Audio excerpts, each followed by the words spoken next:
Yeah. Runs in the family. Yeah. I'm the same way. I don't blame you. Happy birthday. Oh my gosh, what is... It's a birthday cake scented candle. Isn't it the cutest thing? And it's got sprinkles. Oh my god, that smells dreamy. Did you smell it? I've been smelling it this whole time, waiting to give to you. Hey, hey Maria, you know what'd be like the most fun thing ever to do on your birthday? Bust some myths. Is it okay if I start recording now? Yes. Am I in it? Hey guys, welcome back to another one of our videos. If this is the very first time you're watching it, well then, welcome. This is a perfect video for you to land on. Okay, this goes...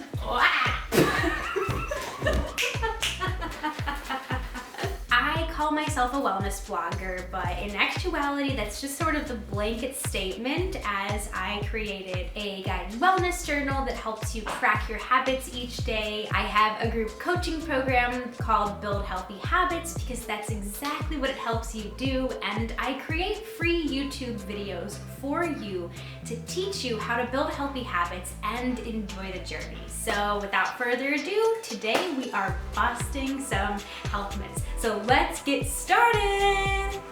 Ken, my lovely assistant, videographer, video editor, social media coordinator, you name it, she probably does it, is going to be reading the health myths today. So that's whose voice you're gonna hear behind the camera, right? The first myth is that eating fat makes you fat. Oh, okay. Let me put this in medical terms because I think this will help you approach this topic in a better way. So in the medical world, I'm a physical therapist assistant. We call fat lipids, as in your brain absorbs 60% of the lipids that you eat, or 60% of the amount of fat / lipid that you eat. Fat as in adipose tissue, like the kind of fat we all grab when we say we want to lose our spare tire around our stomach, is completely different than fat in the food source. And I'm sure you've heard the word omega before, like omega-3, omega-6. And basically it's a nutrient in food that you need for certain body processes. One of the things off the top of my head that I can think of is antioxidants, blood clotting. Like, there are so many important things that fats give to you, and the list goes on and on. You can do a quick Google search to find that out for yourself. But basically what I'm saying is fat is a vital part of your diet that you need in order to reach your weight loss goals, your strength goals, your body goals, whatever it is. Different ways that I get fats in my diet is oil. So I do use olive oil. To be perfectly honest with you, extra virgin olive oil is the best to use. I personally can't stand the taste of it, so I just stick with regular olive oil. And I put it on my vegetables when I cook them. I use butter on my toast. I do quite a bit of peanut butter every single day, either in a sandwich, with a banana, cheese, which isn't the healthier source, but you know, you do have some fats in there. The yolk of an egg, it's all necessary to a healthy diet. And per the World Health Organization, the recommended daily amount on your plate is about, for the average person, 25% of your plate. So if you think of it in a pie chart, 1/4 of your plate should be included as a fat source. Damn, she schooled you on that one, didn't she? The next myth is that muscle weighs more than fat. Okay, so we all know in 6th or 7th grade, the gym teacher / health teacher, because why did those two things share the same subject? I don't know. The health teacher used to show us a picture or an actual diagram of a muscle, which is about this big or so, on the same plate as a piece of, like we were just talking about, adipose tissue, that spare tire around your stomach. And when they show you that, fat is big, and the muscle that is supposed to weigh the same as the fat source is much smaller. Muscle takes up less space than fat. So if you think in terms of your arm, if you have a defined muscle, it's going to be smaller in diameter. If you were to take a tape measure and go around your bicep, it would be smaller in diameter than it would be for fat. So all in all, it's not that muscle weighs less than fat, but that fat and muscle weigh the same. It's just muscle is smaller and taking up space. You shouldn't eat carbs if you want to lose weight. Oh, I'm about to pop off on this one. Okay, so this is something, and I literally do not know where this came from. And I'm going to try my best not to present a biased standpoint on the ketogenic diet or any diets like the Atkins, the South Beach. I don't even know. I'm assuming those are carbless diets or low carb diets. The breakdown of carbs is 3 different categories. So a carbohydrate is something that provides energy to your body that your body then takes and basically puts it through a whole system that turns it into what we call ATP in the fancy medical and science field.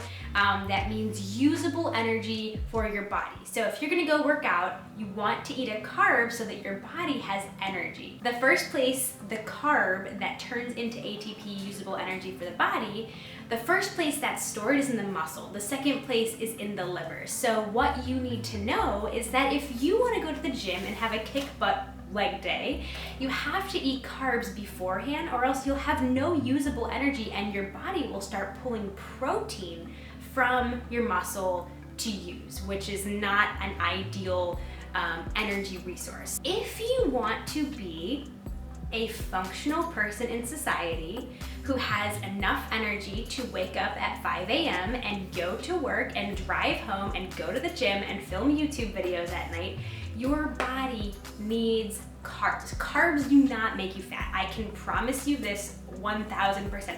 Not eating enough, not exercising, hormone imbalances, all of those things can make you gain unwanted pounds, but eating carbs will not do that. Now, in the same breath, carbs do not come equal. A donut versus a potato. 2 totally different carb resources, and one of them is going to give you energy that is sustained for hours and hours, being the potato, while the other one is going to give you a quick, short burst of energy, only to cause you a crash, along with a blood sugar crash as well. You definitely want to choose your carbs wisely. I would suggest a fruit, a veggie, something what we call a complex carb. So I want you to think of, instead of carb as being bad, a carb is energizing. Your body needs it to get throughout the day, maintenance calories, and then if you're working out, you need even more carbs than you thought you did before. And just to put it into perspective, the recommended daily value of a carb is about 45 to 65% of your plate. If you cannot eat a balanced diet with all of the food groups, it would not be in your wisest decision making to eliminate a food group. I know it sounds like a hack, like it'll get you there quicker, but if you don't understand the basics of how to eat the right way with carbs in your diet, it's probably not gonna work for you. You only get your protein from meat. Oh, okay. So as a vegetarian of almost 6 years, flexing on them, I can guarantee you, meat is not the only source of protein, but I will say it's one of the most complete sources of protein. And by complete sources, I mean all essential amino acids are included in this one food group. So like grass-fed beef, chicken, turkey, they all have all the essential amino acids to be considered a complete protein. Our bodies are made of DNA chains. Think of like the helix we learned about in 6th grade or whatever. Protein chains are made of amino acids, which the amino acids put together, all the essential ones, create a protein. So literally our DNA requires us to eat protein to continue replicating. And when there's a disruption in replicating DNA, we all know what happens. It can cause a tumor and unforeseen issues happening within your health and in the cell membrane. So basically what I'm saying is it is important to get enough protein, but meat is not the only resource. Quinoa, edamame, and soy products are the 3 non-meat options that are complete sources of protein. What I have to do as a plant-based vegetarian is piece a couple different things together to make a complete protein, because for instance, my fake meat, my meatless meat, doesn't always have all the essentials. So I may have to have that mixed with edamame, mixed with broccoli, whatever it is, combination wise. I search out vegetables that are high in protein and eat those for the majority of my meals. So I personally have a goal of how much protein I'm eating each day, and it's high. It's a lot more than I used to, and I've never felt better than when I track how much I eat. Healthy food isn't sweet or savory. Yes, so this one people usually say if it tastes good, it's not good for you, and that is a lie. Usually things with a lot of preservatives in it taste sweet, very salty, like so good that you can't stop eating it. Like for example, think of Doritos. Doritos is something that you have one chip and you're hooked for half the bag. Part of this is because of the MSG in these specific processed food groups or food items. They literally put a chemical in these processed food items to make you crave it and eat more, so you buy more of their product. Now, that's not to say that all healthy food has to be disgusting though. I am not a cook at all, but I recently learned that if you put olive oil, salt, and pepper on any combination of frozen veggies and pop them in the oven for 15 minutes at 350, you can make magic. So I have found that cooking vegetables is a lot more enjoyable for me personally to eat. Like I'm more likely to grab it as opposed to it being fresh. It's all about how you feel after you eat something, and you can make delicious things from home with your own spices, your own sauces that have way less chemicals than you would get at a restaurant. So if you're gonna get fancy with what you eat, I would suggest preparing it from home. Lifting weights makes you bulky.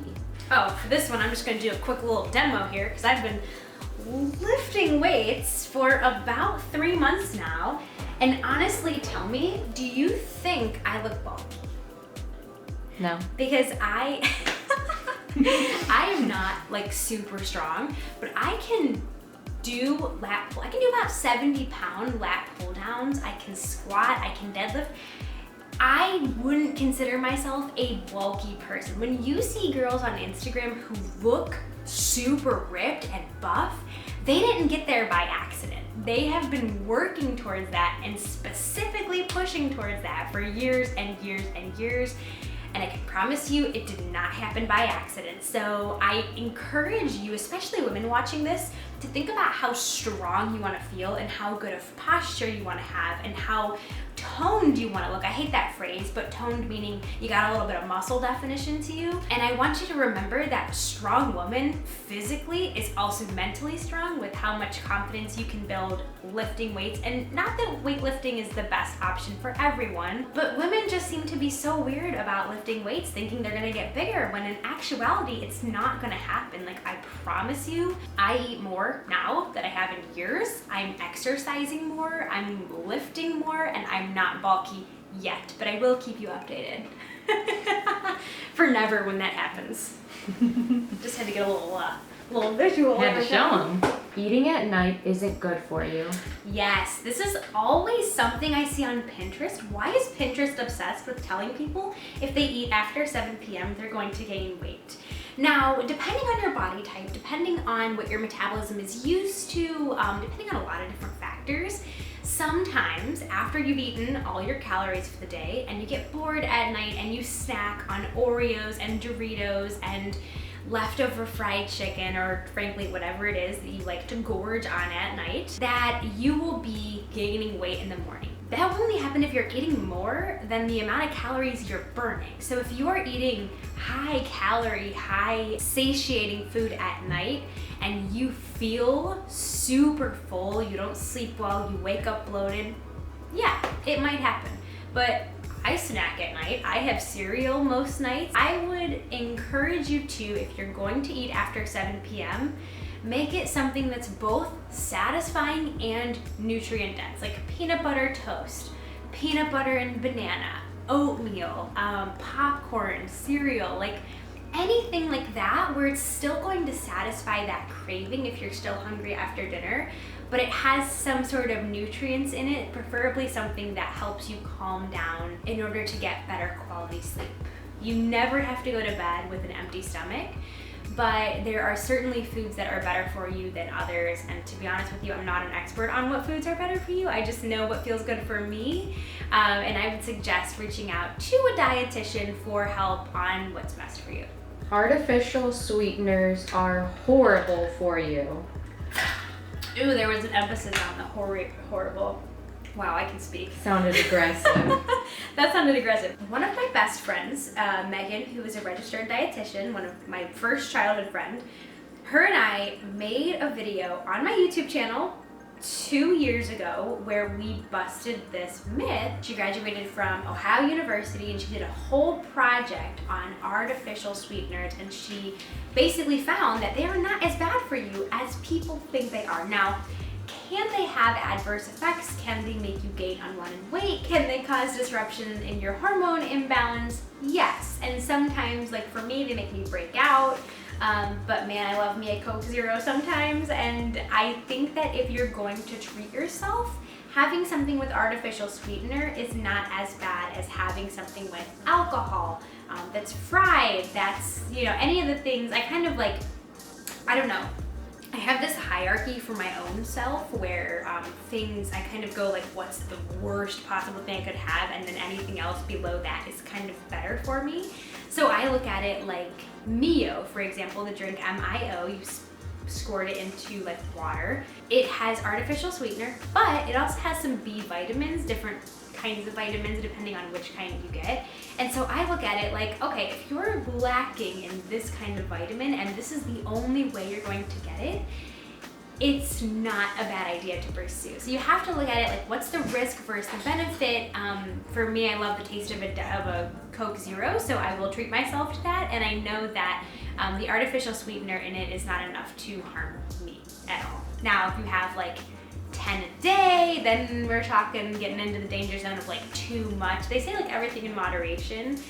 So if you consider that and you do kind of have a good balance of both, treating yourself to an artificially sweet something once in a while is not going to kill you. Gluten-free, organic is better for you.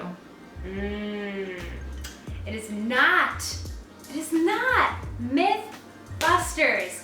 Gluten-free, organic, sugar-free, low-fat, all the words, all the buzzwords that are literally marketing ploys do not mean a food is better for you. Now, gluten is an allergy that people have, and so if you are somebody that cannot tolerate gluten, then you should eat gluten-free. But hear me out on this.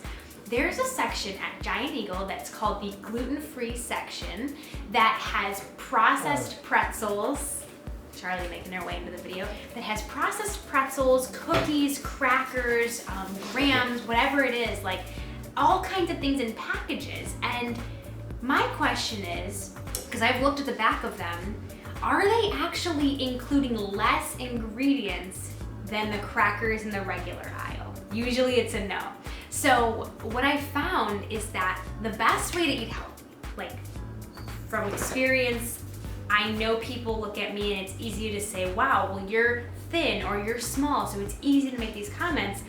I have not always looked the way that I did, and if you look at my genes and my family, this isn't something that has come easy to me. I mean, gosh, I eat a donut and I'm bloated for like 2 weeks after that. The most simple way to eat healthy is to eat foods that have less ingredients in them. So that means if you pick up a cracker package and there's 20 things on the list of ingredients, probably not gonna give you energy, and it's probably gonna linger in your body in ways you don't like, AKA causing you extra weight. When you eat things that are wholesome from the ground, potatoes, rice, vegetables, fruit, whole grains, nuts, seeds, all of those things, your body's gonna operate in an optimal way. You're not gonna gain unwanted weight. Granted, your hormones are in check because there are other components. So when you see these words like gluten-free cookies and Organic fruit snacks, okay, but it's still man-made. It's still made in a factory. It still has a lot of processed chemicals your body can't recognize.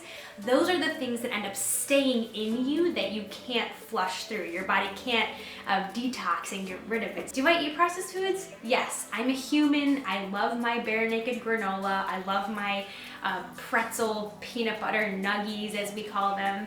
And those are things that I'm willing to make a sacrifice for, but I'm very cognizant of what kinds of desserts I'm eating, what is in the food that I eat, and how big the ingredients list is. The smaller the better. If you can get it in the produce section, shopping on the outside of the store, that's gonna be your best bet. So promise me that you will not spend your entire paycheck at Whole Foods because it's gluten-free and organic and sugar-free and low-fat. And in many cases, a lot of those products aren't even good for you to begin with. They're just telling you it's healthy for you and you believe them. So be careful, ask questions, and doubt every single thing you pick up until proven innocent. The last myth, okay? The last myth. You must be strict and restrictive of your diet in order to lose weight and feel confident in your own body. This is probably the biggest myth of them all. And most of us have good intentions. We're like, yes, I want to feel confident in my body. So let me put together a detailed plan and stick to it to a T and never mess up and never veer off track and be so strict on it that I know it's gonna happen. And part of this, I believe, part of this comes from self-doubt. We doubt our ability to follow through with it, so we have to be as in control as we possibly can. And being in control means creating this crazy detailed list that we honestly know we're not gonna stick to. For me, trying to control, and this is coming from a past where I didn't have control over this and I did spiral out of control with too much eating healthy. When we are scared and doubting and hopeless, we try and control every single piece of the puzzle. And sure, the short answer of this is if you eat restrictive and strict and all of those things, your body's gonna act in a way that reflects that and you are gonna be healthy and losing the weight, whatever your goal is. But the short answer isn't the real answer because we're humans and we have cravings and memories that include birthday parties and holidays and things where food is supposed to be celebrated. And sure, you can have a restricted diet and lose weight, but in most cases, people who are too restrictive in their diet, binge because they're so strict, they take away all of the things that they love and their body is telling them, kind of like that devil angel, like, just do it, just cheat, just grab that cookie, like it's fine. It's kind of that like the forbidden fruit kind of thing. So the first thing people will do is they'll binge, and the second thing they'll do is they will stress out. I mean, every single thought in their brain is thinking about their next meal and what they can have and what they can't have and what they're missing out on. And number three, they're gonna be so stressed from thinking about food 24/7, their body's gonna show that stress in inflammation and water retention, and they're still going to appear bloated and inflamed. So whatever way you spin this, being restrictive is not the best idea. And part of this is because I care about you and I don't want you to lose yourself in the process and the journey of looking for a better version of yourself, because it's possible being too restrictive to lose yourself, become this miserable monster who blows up on their family, becomes so self-absorbed in what you think is gonna bring you happiness, this thin figure that you once were when you were in high school, which by the way is so unrealistic to reach for what you were in high school as an adult, and you end up not having the energy or the fuel or the enjoyment to like get through your day, you know, to show up to work in a way that allows you to be on top of your game, to create, to pour into your family, to do all of the things that make you who you are. And I'm telling you from experience, it's not worth giving up the energy that you have, the glow that you have as a person, to be restrictive, to lose weight, because it's not gonna bring you happiness. And the whole point of pursuing a health journey is to find a version of you that feels content and calm and powerful at the same time and strong, and being restrictive isn't gonna bring you that. Enjoying cake for your child's second birthday party is going to bring you that. And enjoying your great grandma's Maine apple pie at Christmas is going to bring you that. And when you have one dessert, it's not gonna throw you off course. In fact, in many ways, it's actually better for your metabolism to kind of get a break from the mundaneness that you're used to doing, eating healthy day after day. To be a thriving, happy, fulfilled, healthy human being, please do me a favor and be careful before you embark on a health journey as to do it in a healthy way that is not restrictive or strict and miserable on yourself. So on that note, those are our health myths. Thank you so much for joining. Can we please take a second to appreciate this beautiful birthday candle that will be lit in my house pretty soon? And have a great evening.